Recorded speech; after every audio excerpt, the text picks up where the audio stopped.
Welcome and thank you to everyone who's joining us today. My name is Tiffany Taylor, and I have the pleasure of serving as a partner and co-president here at GSV.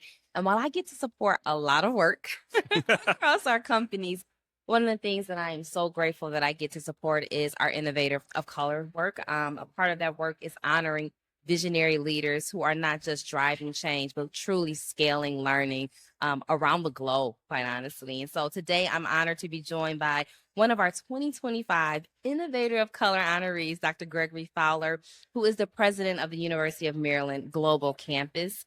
President Fowler, congratulations. Thank you very much. I am very honored and humbled. Yes, and thanks so much for just taking some time to be with me today, because your career has really been defined by innovation in higher education and expanding access for adult learners, military students, and underserved populations. And you've led at institutions dedicated to really shaping models that expand that access and leveraging data-driven learning in really meaningful ways. And when you think about your journey as an education leader and as an innovator, what inspired you to dedicate your career to expanding access and reimagining higher education for learners who have been historically underserved? I put a lot of thought into this, and I don't know that there was a sort of seminal moment Okay. that actually sort of said, I'm going to commit myself to doing this. I come from a family of 7 brothers and sisters. Okay. Between us, my parents and us living in a 2-bedroom house, so there are 10 of us. Wow. Living in that house. And somehow our family always found a way, my parents in particular, to always make sure our needs were met. Yes. As children, of course, you don't realize, Yes. whether you're poor or not. Yes. But not only did they make sure that our needs were met, they also found ways to make sure that we help the people in the community. So there are plenty of times we bring someone home from church on Sunday who they knew didn't have food in their own house. And That's right. so it's always been sort of grounded in our family values just to do the right thing for other people. My mom was a teacher. And so it was wonderful to be able to spend time with her in her classrooms as well. And over time, just when the opportunity came up to say, can you help people in the community? The answer was yes. Yeah. And my brothers and sisters, I think, mirror that as well. Okay. And so being part of that family has just sort of always said, answer the call. And so I don't know, again, if there was a moment where I said, I'm going to commit myself to it. I started doing this work. Yes. And the work started taking over, and you turn around. And I'm a big fan of the idea of it's never really work if it's part of your passion and who you are. Yes. And being able to say, no, this is just what you should be doing has resulted in the work that I'm doing now. So I don't know if there's any moment, but it was certainly, you turn around and you're always looking ahead. You turn around and you look back and you realize, oh, that's where I've come from. Yes. Yes. The foundation that you stand on. That is exactly right. I love that. I love that. So at the university, you are leading a comprehensive transformation, right? So you're enhancing student support services, you're redesigning course content, you're leveraging AI and data science to create a more personalized and agile learning experience that really is meeting the needs of today's learners and readying them for the future workforce and, quite honestly, the workforce that already exists That's today. exactly right. And so when you think about the word innovation, right, what does that mean to you? And how does the university drive innovation that leads to not just change, but to scaled impact? And I would say to transformation, true transformation as we're trying to move forward. So when I'm thinking about innovation, one of the big things I always try to ask my team members to do is, how do you challenge the status quo? How do we make sure that we are better tomorrow than we are today? And it doesn't mean that, there are things are wrong. Sometimes people are thinking you're trying to correct or you're trying to make a commentary on something in the past. Innovation is really about trying to be better at the things you are trying to get done. And doing that sometimes by thinking outside of the box may not necessarily be the right answer, but rather expanding the box. Yes.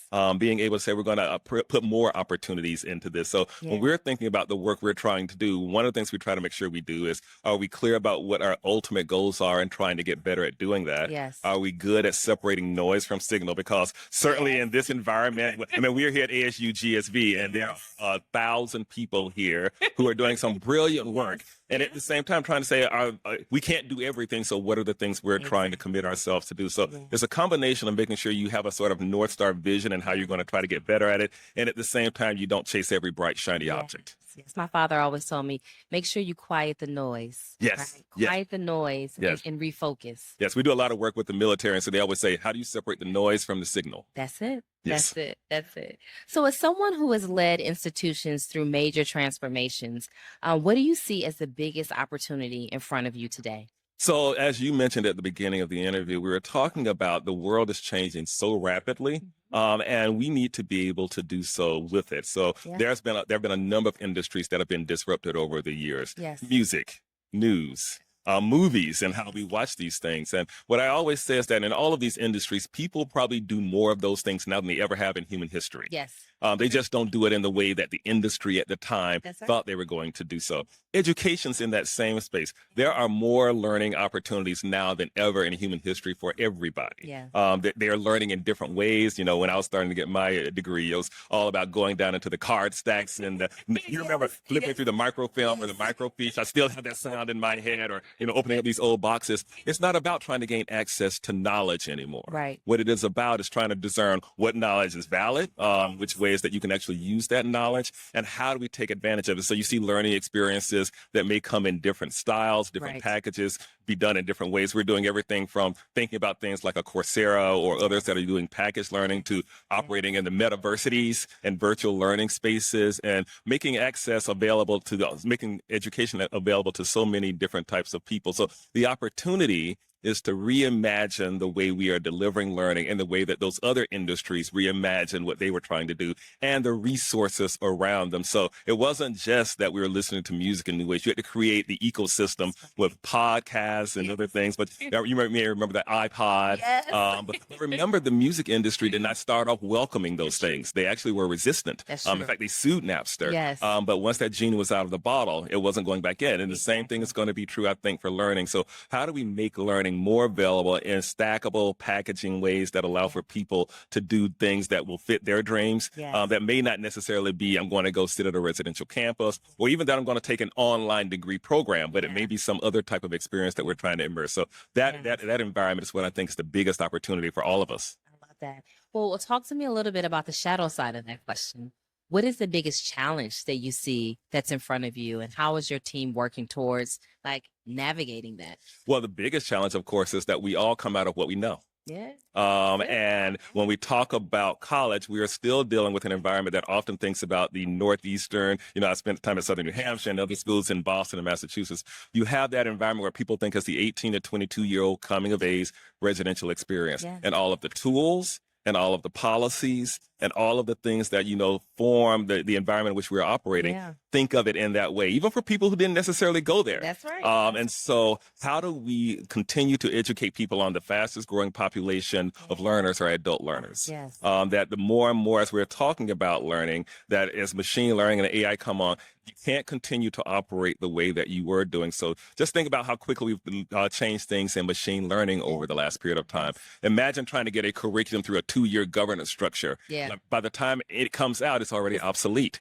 So these are the structures and policies and practices that we've got to find new ways to operate in. And the infrastructure and the gravitational pull continues to be back at what it was as opposed to what it must become. What it must become. And so we're starting to talk about the future. And so I want to take us back to this moment in time. So we are honoring you tonight, right? As a 2025 Innovator of Color. Talk to us just a little bit about, what does this award mean to you? My first job in coming out of college was at the National Endowment for the Humanities in Washington, D.C., and it was as an outreach specialist. Okay. And it was all about how do we make sure that all of the populations that are in our communities are taking advantage of the opportunities that they should be. So I spent a lot of time in many different environments. I spent time on tribal reservations. I spent time in urban areas. I spent time in Appalachia, and trying to say to people, these grants are here specifically to help you tell your story as part of the American tapestry. And I see that as the biggest opportunity for us to continue doing so. How do we make sure that everyone's story and the various ways that we're trying to tell it continue to be a part of it? UMGC at this point has taught on all 7 continents. I was sitting there listening to some stories of students that we have had in Antarctica.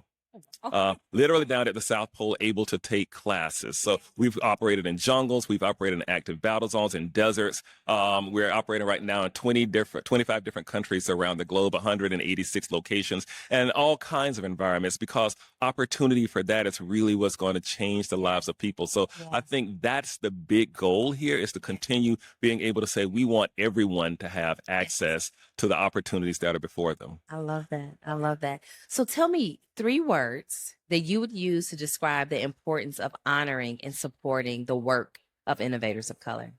I would say maximizing human potential, Okay.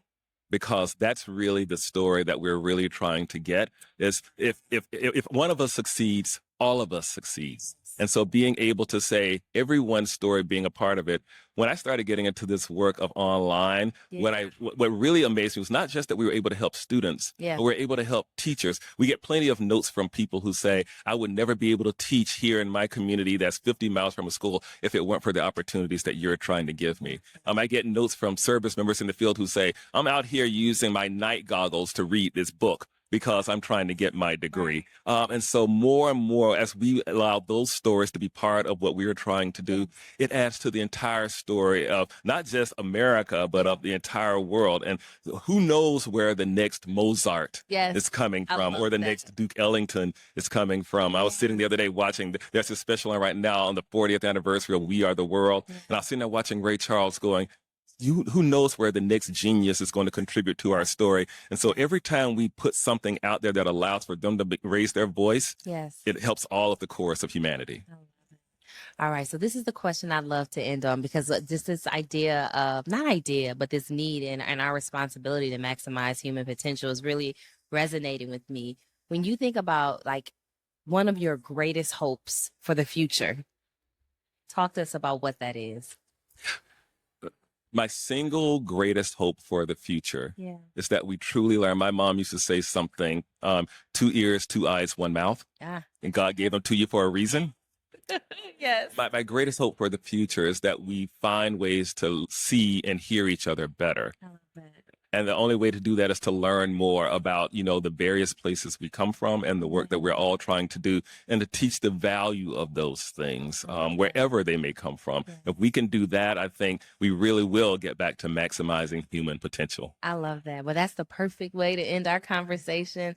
Congratulations again on being selected as one of our 2025 honorees. I am so grateful that you are not only here with me today, gave me a little bit of time, but also that you are leading the way around the world for so many learners. Thank you so much, President Fowler. Thank you again. I'm so happy for the opportunity. Thank you.